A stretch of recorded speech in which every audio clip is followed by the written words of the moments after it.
long time ago, somebody told me, if you can envision what your painting will look like when you're finished, you will have a successful painting. And I had no idea what they were talking about. It's like when you're young and they tell you, just be yourself. You don't know what that means. So I couldn't fathom what they meant. Like for me, with watercolor, you paint and you don't know what's going to happen. It's so out of control. So it just takes a lot of brush mileage to get to that point where you can envision what it will look like. And I sent out the painting that because I've done a few of these paintings. So that's what I envision. I envision a smooth sky, a little bit darker at the top going to light. And then this far away hill tree line, more purple or bluish color. The one in the middle will be a green hill tree line, darker green, like natural green with, and I always put purple highlights in my greens. And then the foreground grass will be yellowish green because warm colors come forward. So then I think, okay, how do I make that happen? So I know that to make a smooth sky, smooth wash, it should be wet into wet. So I have a wash brush. If you don't have one of these, it's really handy because when you put the water down on your paper, it goes on evenly. If you're trying to use just a big round brush, you'll get puddles because you're putting water, more water over here, less over here. But if with the wash brush, it goes smooth across. But the first thing to do is mix your colors. So we don't have to mix all the colors right away. Let's just mix the sky. And you're going to use whatever blue you love the most for your sky. It could be a phthalo blue. I think I'll use phthalo blue. Sometimes I use cobalt blue, but either one. And you could use ultramarine. Like they all do something a little bit different. And you'll see I have a lot of trays with all kinds of colors from past paintings. And I just kind of, like here's a green tray. So I use the same ones because there's always some paint left over and I don't like to waste it.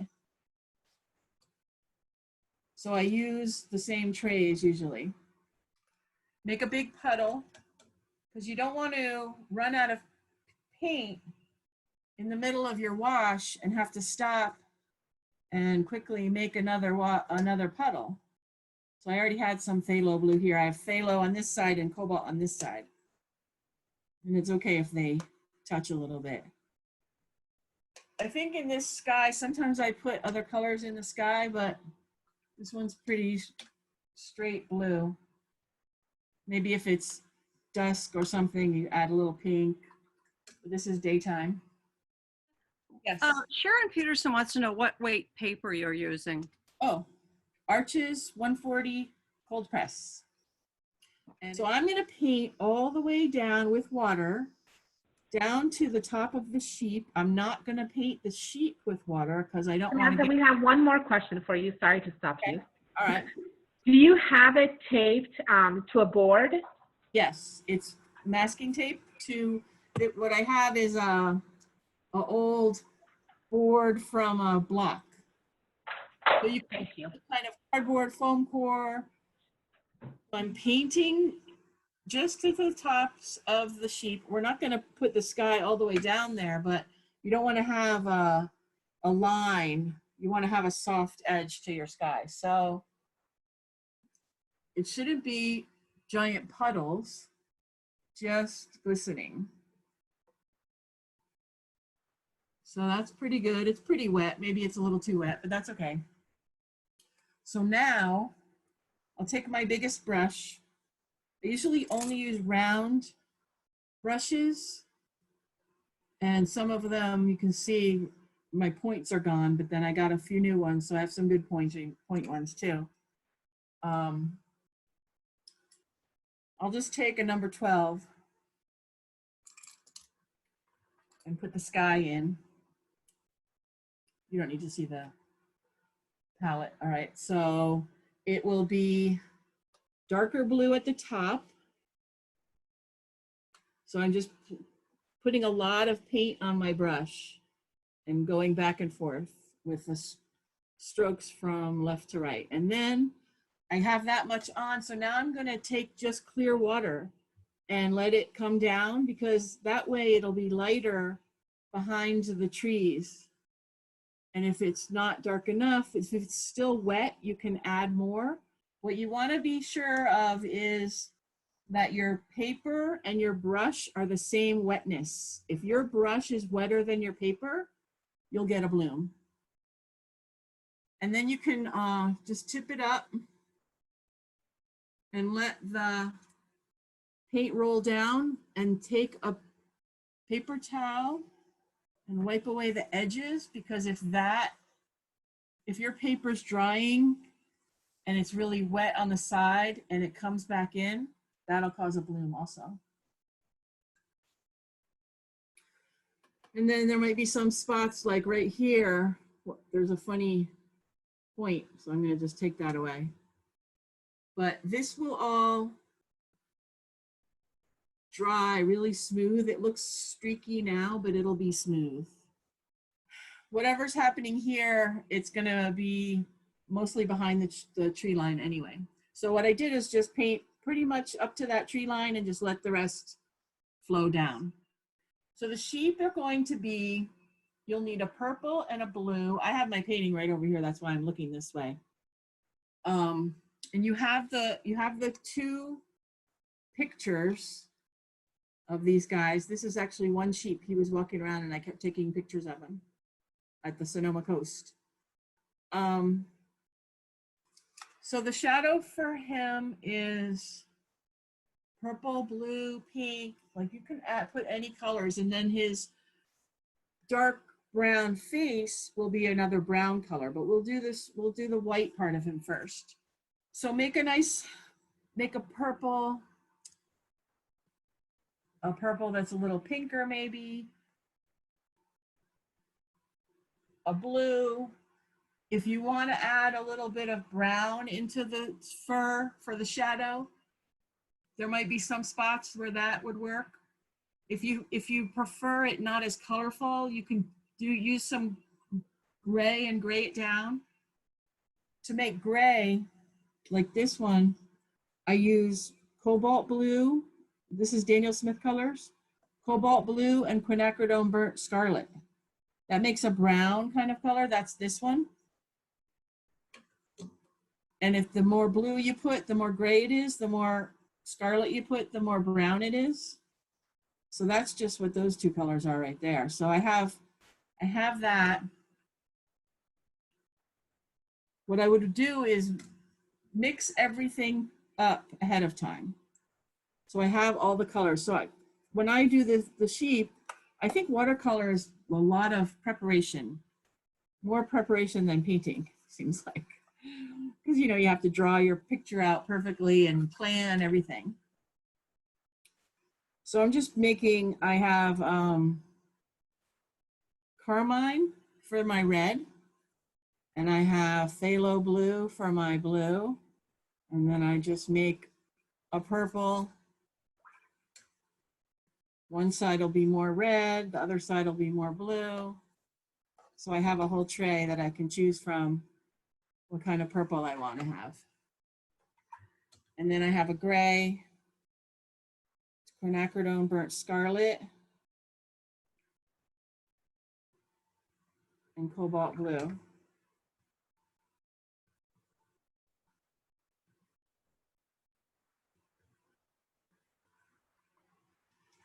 And the brown, same thing, quinacridone burnt scarlet and cobalt blue. But it's just one has more of the color than the other one does. And then I do have another tray with some pink. So I could do a little spot of pink here and there. the pink would be just a little touch in the wet paint to mingle it together. So I'm getting it wet just so I'll have it ready. You can use a spray bottle to wet everything again too, if you want to. I look at my image as I'm painting. Sometimes I really put it right there so I can see what's going on. So this is the shadow of his back leg. And if you notice, these guys are backlit, which is a really great technique to use when you're photographing animals or maybe even people, but the backlit makes them really glow. And if the background behind that light is dark enough, it will really pop out. So the drawing might be a little confusing. So you have to take a minute to figure out what is going on. And then if you have so that's the shadow of his white fur. And if you have your brown already ready, you can drop it in the bottom of his leg there, and it'll just softly,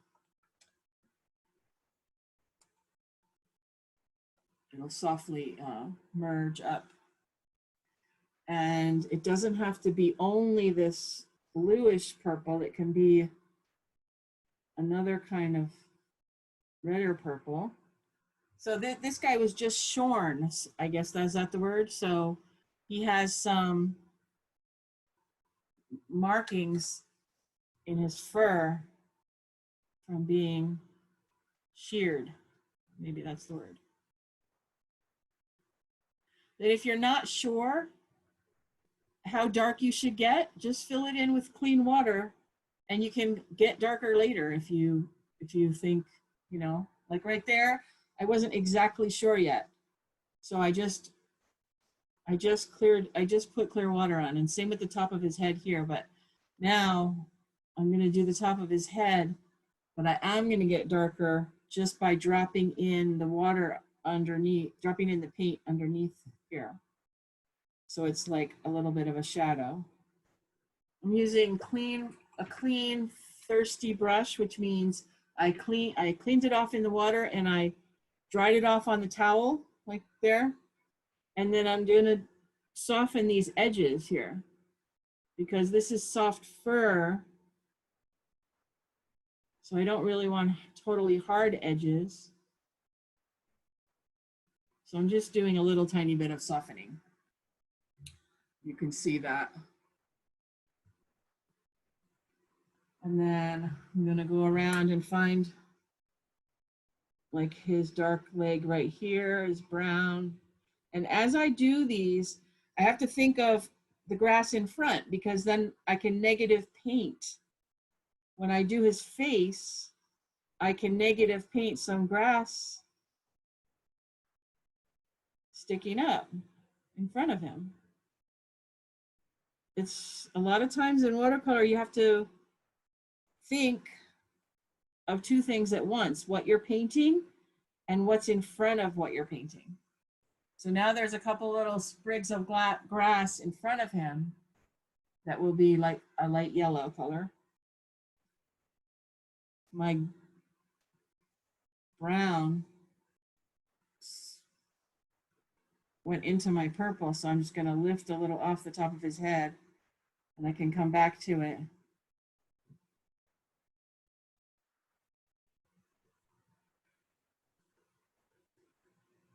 And I'm going to leave the top of his ear white for now because the sun is hitting it. And then there's one more leg back here. So the trick is to be sure to leave the sunshine shining on his legs so that they show up as legs. And then he has a dark spot right here.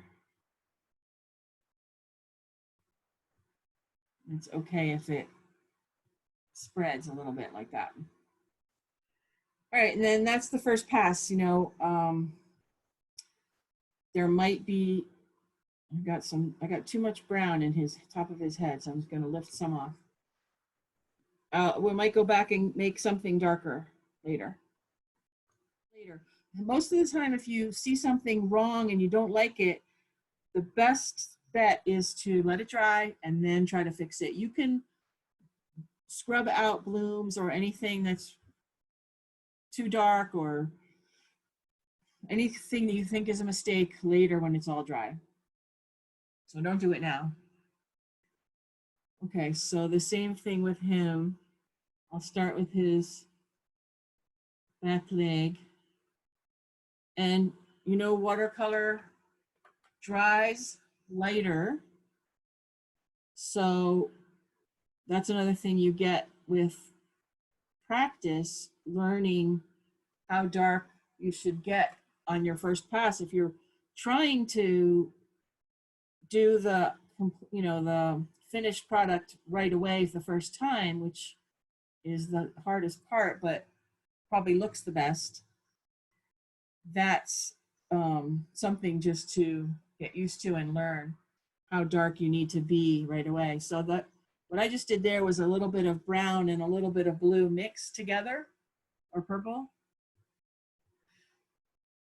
And oh, what is happening over here? We have a question for you, Samantha. Okay. And the question is, do you expect to add other layers of paint? Yes, I can, yes. I probably will. I'll go over him a little bit more to define him. So I have the browns on my brush now. Might as well just do his face.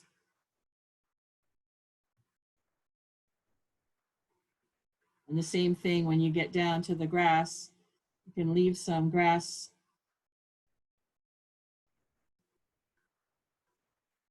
negative painted. I do his fur in like little sections just because you want to do your brush strokes in the direction of the thing that you're painting. So I'm just painting his fur. I don't want to touch that, so I'm just leaving a tiny line there, a tiny space, so that it doesn't bleed in. And then like I did the other one, I'm just going lightly here. So I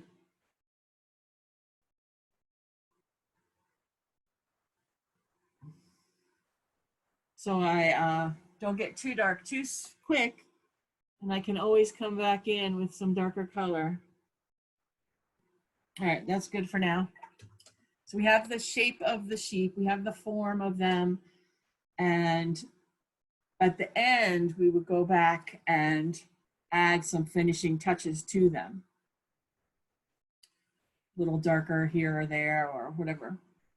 I never added any pink into them, but that's okay. I think normally I would have. I forgot. Now, you can touch your sky with the back of your hand, and if it's not cool to the touch and damp, then we could paint. Let's do the faraway tree line, which is blue or purple, whatever you want it to be, whatever you decide. Like I've done a few different pictures like this, and sometimes they're blue, sometimes they're purple. Whatever it is, it should be atmospheric perspective, which is a little bit lighter. So it can be a little darker at the top and then lighter at the bottom, the same kind of technique as the sky. So I'm just going to wet the whole tree line with water, just up to the top of it. And then, so that's the top of it pretty much. And you don't have to go exactly into everything, because once you get your color on there and paint it, that's when you'll do that.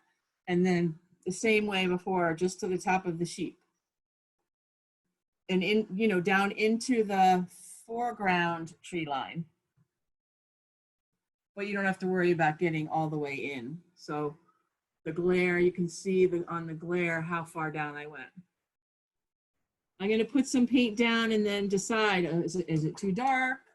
If it feels a little too dark, I can get some water and switch over to water. And at this point, I want to use one that has a little better point on it. At this point, these are little trees back here. So I'm going to make some, you know, way distant hill mountain trees. That's what you want to put back there. At least that's what I'm putting. You can have different kind of trees if you don't want these kinds. But I'm just doing it with the tip of the brush. And then I might switch to another color that's more bluish. Like I'm gonna mix, I'm gonna not do the same thing across one. So I add a little pink to my color here. And I wanna hurry up because I don't want this to dry before I'm done. I need to make sure this stays wet enough. I like the little sayings that I've learned throughout the years. So one artist told us, think of it as like the Revolutionary War soldiers. You want to, they all went in a line down the field. And if you had one soldier way out here all by himself, he's gonna die. So you have to keep them together when you're doing a wash so that they all stay alive here. So as you can see, it's drying already. So I'm just taking some clean water and bringing it down. I don't need this to be too dark. I like this spot where it was a little bit bluer. So I'm gonna add a little bit more blue over here to change the color. And then it went up higher over here. And then I'll just bring it down with clear water down here. That's because when I get ready to do the green tree line in front of it, there won't be a line underneath. You can see through. This is like transparent. This is like if you put two pieces of stained glass, one on top of the other, you can see through it. If it dries and it looks just too plain or that it doesn't look like a forest, you can add a little bit more with negative painting or something. It doesn't have to be the finished product at this moment. So that's a tree line. And then the next thing, while that's drying, you have to go to a different part of the painting that's not touching that. So we'll do the grass. I use quinacridone gold, Hansa yellow is the bright yellow, quinacridone burnt scarlet,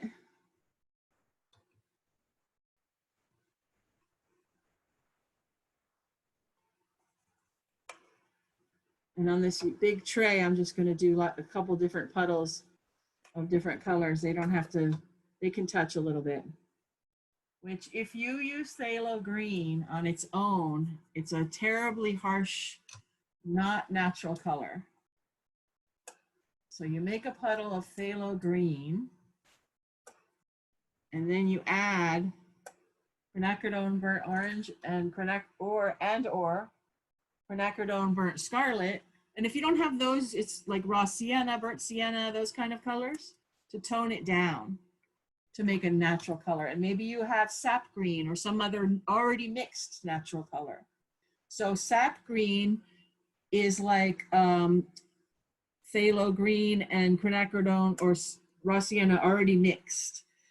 And what that means is in the rule of watercolor or maybe any painting, you don't really want to mix more than 3 colors together because it turns to mud. As a general rule, and you know, all rules are meant to be broken, Any rules that I tell you tonight, if you can break them and get away with it, that's a success. My sheep still has a little bit of wetness over here. I can see it glistening. But I want this grass to be smooth. So I am going to wet it a little bit first. Just going up to the edge. You don't have to go exactly to the edge of the sheep, because when you get there with your color, you'll fill that area in. And I'm just going to just wet this side for now. I will just put in my color here, and I'll put in a little bit, and then I'll change it to a more of a yellow, because I don't want to have the same color all the way through. Maybe the next swipe will be a little bit orange. And these, it might, oh, it always looks like brighter colors now than it does at the end, because it dries so much later. So I'm just making a nice smooth wash of colors. The grass in front of the sheep is lighter, so I didn't wet behind him. So I can add the little grasses in front of him at this point. It's just this small area, so I'm not going to wet it first. I'm just going to paint through it.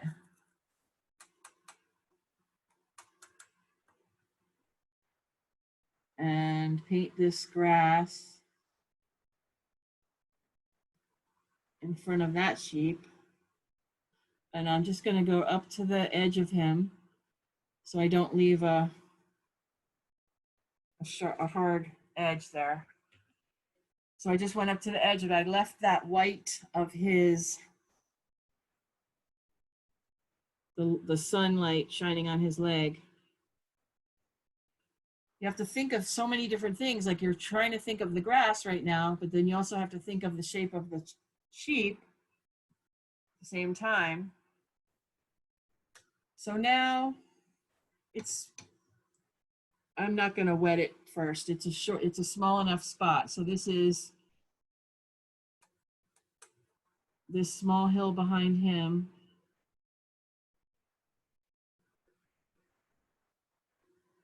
We'll just paint carefully around him. I think if your brush is wet enough with enough paint, enough water mixed with paint, you can do wet on dry in a small area and have the same effect. And these little grassy spots can be developed after it's dry by putting a shadow behind. Like this guy, there'll be a shadow in the grass behind him and also over here, but you can't do it now because it's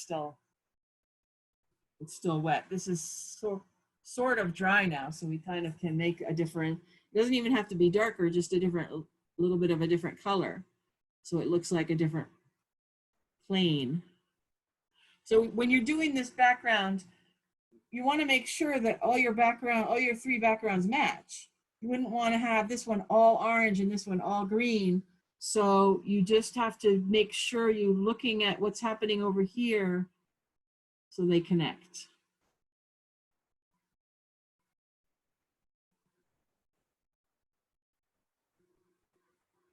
And then there's just the little bits in between these guys' legs here. Oops. I get so green.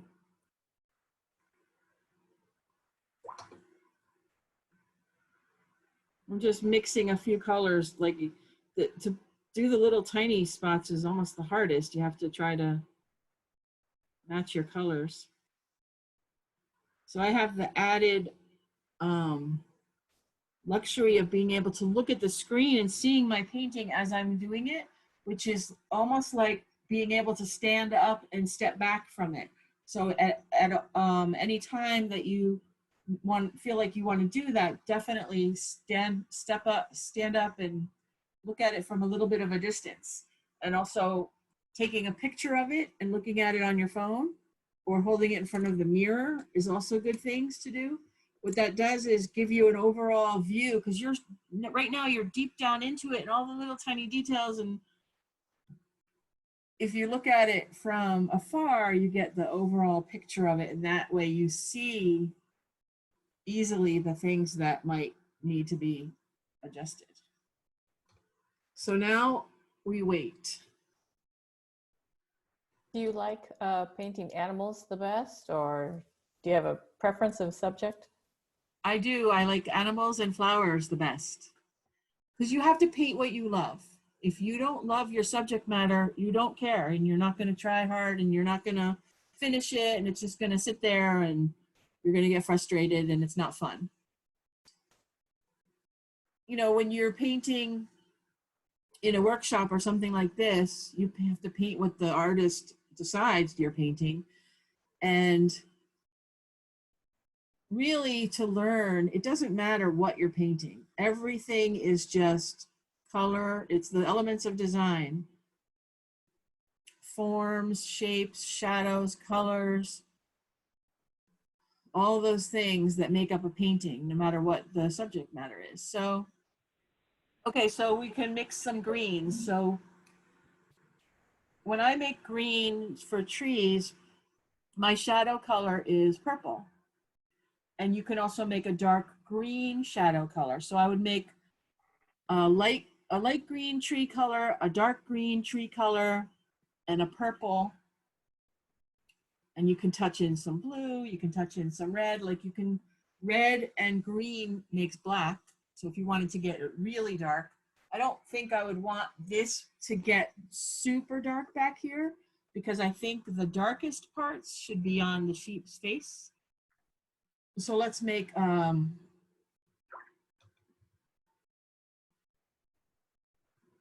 light green, which I just added some yellow to my mix of green that I already have. I'll make some more.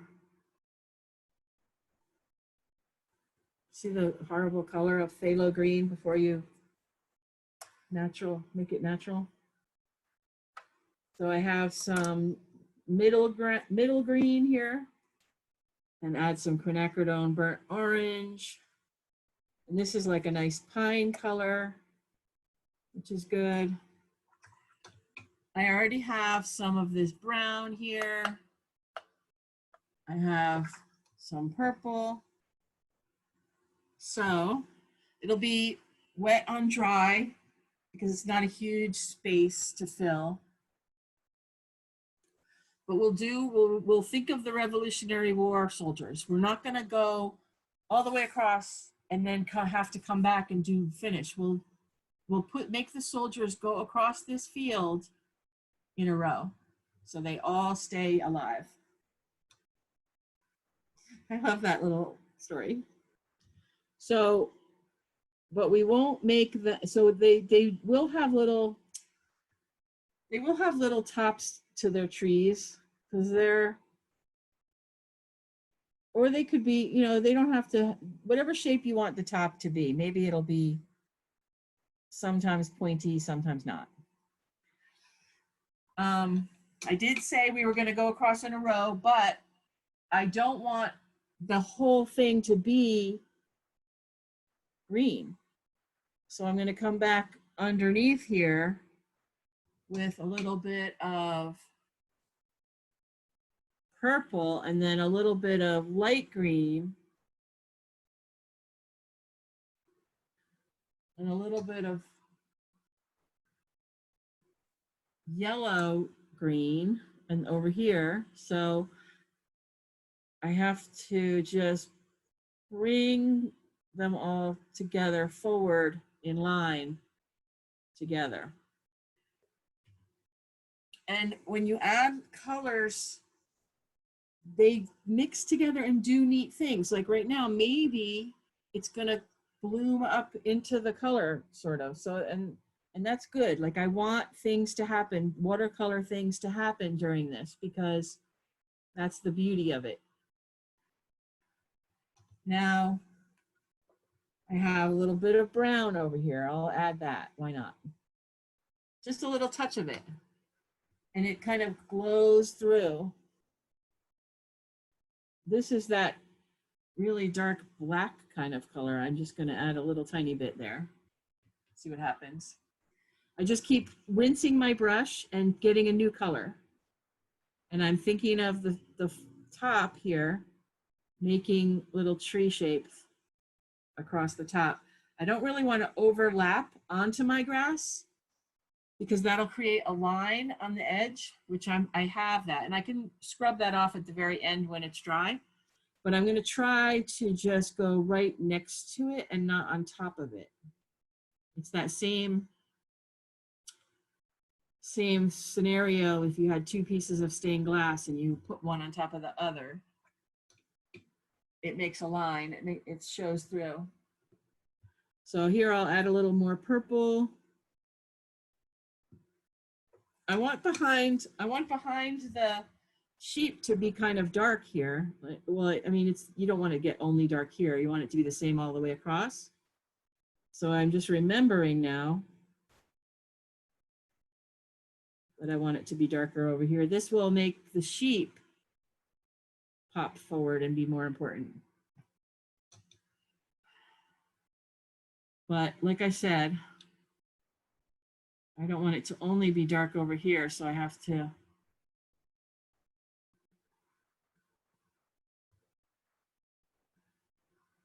come back,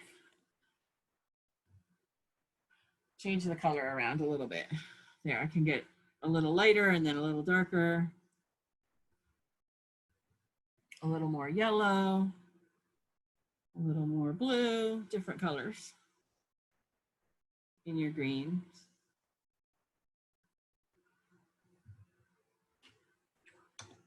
And I just keep changing. I just keep cleaning the brush. Now I just have plain water because I'm just going to have a lot of paint on here right now. So I'm just going to drag the color across with just plain water. And you can always do that if you're not quite sure. And I can go over here with plain water like this and then come back and put color into it. Like, I haven't really put much blue in here. Maybe I need a little blue over here. And over here where it's still wet, so I can still add some.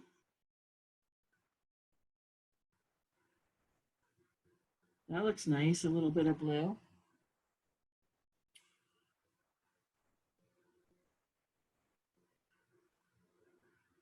Just go around your sheep carefully. And I think I'll put a little purple over here since I want him to show up.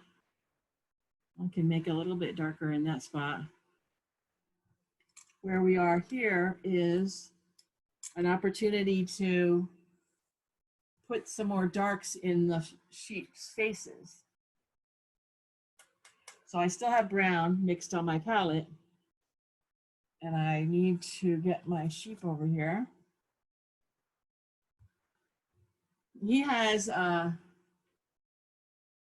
sunlit, a light brown sunlit ear right there. The center of interest is where your darkest and your lightest meet.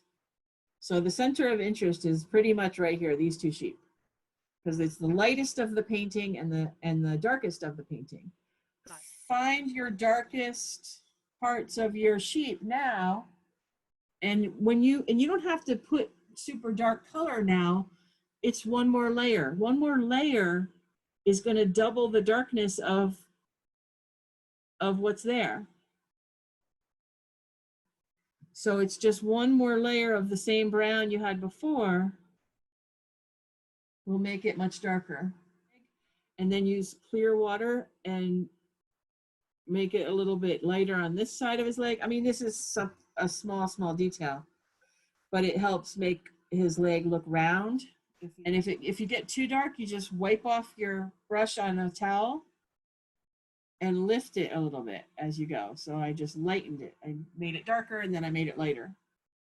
And that's like, I already covered up all those little funny spots that I didn't like before. And just with one slight wash of color, you can just smooth anything out. And I think he's just a little darker over here. I put a little darkness there, and then I just take clear water and bring it around. It's really teeny tiny little spaces to make darker. Like you said, it's pretty fast because it's not a huge area to fill up, but it's an important area because it's the center of attention. Any animal's face is probably like the most important thing. You can see in the picture, it's kind of darker in front of him, something to differentiate what's in front of him and what's behind him. These guys have like a shadow in front of them, but I kind of like it better, like in my painting that I did, to make the shadow, the darker, be behind him, behind that tufts of grass. So I don't want to put like a whole different color in or something, but so I'll just put in a little bit darker orange back here. And I'm also making some more prominent grasses as I'm doing it. So I put in a little bit of color and then I clean my brush off and I just take a clean brush and drag it around a little bit. So and I clean my brush off again and I come back up here, and because I want it to be soft, flowing into the background, and that's too much. So I just splash too much water on here. So you just always have a paper towel handy. I got too much paint here. Oh, I think I touched the sheep's face and that, oh, there I touched his ear. So I'm just gonna take my paper towel and blop the whole thing up. There. I can go back and put more dark in his ear later if I need to. So I have a little bit of a negative painting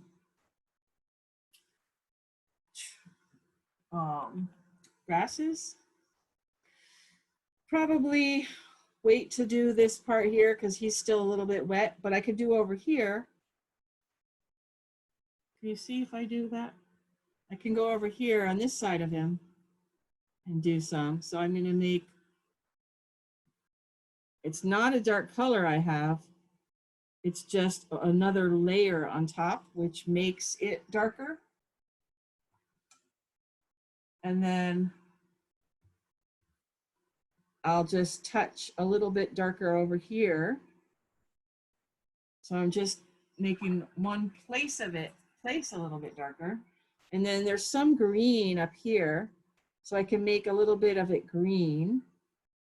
And now that's enough for me. So I'll just take a clean brush and let the rest of it flow into nothing, like that. So I have a little bit of a negative painting of grasses, and you don't want to mess with it too much. I always have to remind myself to stop, because honestly, stopping soon after putting the paint down is the best thing, because you can always come back when it's dry and do something else and fix it if you need to. That looks too much of a bloom. It's dry right now. I might as well show you how to do it. I'll take a clean, so I have a clean brush. It's a clean brush. It's kind of a little bit stiff, not too stiff, but it's clean, and now it's thirsty. So it's wet, but dried off. And then I can just scrub a little bit. And every time you do that, you have to clean it off again, because when you do this, the paint is going onto your brush. So if you scrub it without cleaning it every few seconds, you're just putting the same paint right back down again. So I'm scrubbing that. And it's not like scrubbing like a floor. It's really gentle, but it's lifting. So now I can just let it dry and show you I fixed it. It just looks like foliage now, not a watercolor bloom. I want everybody to know that when you see something wrong, don't touch it while it's wet. That's really, I learned that the hard way. I wrecked a lot of paintings by trying to fix them while they're still wet. Samantha, do you do workshops and classes in addition to all your other roles in life? Yeah, I do classes on Wednesdays and Fridays. It's on my website, Okay. SamanthaMcNally.com.